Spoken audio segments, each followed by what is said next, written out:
My name is Jean Ashley, and I'm from Rapid City. Okay, I do gardening. I was walking probably 3 to 5 days a week, mostly 5 days a week, for about at least an hour. I like to hike in the hills. And I do gardening mainly around around my yard and stuff.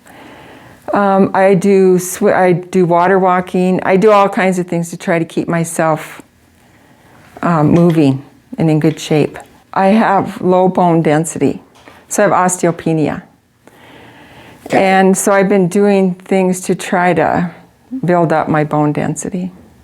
I saw an advertisement on TV for it, and I thought, well, it's worth a try. And I was having pain in my right hip and had done several things to try to improve the pain, and nothing was really working.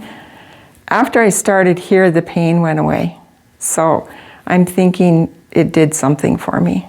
5 to 10 years from now, I want to continue going to OsteoStrong so I can continue to do hiking, walking, gardening, just keeping myself as fit as I can.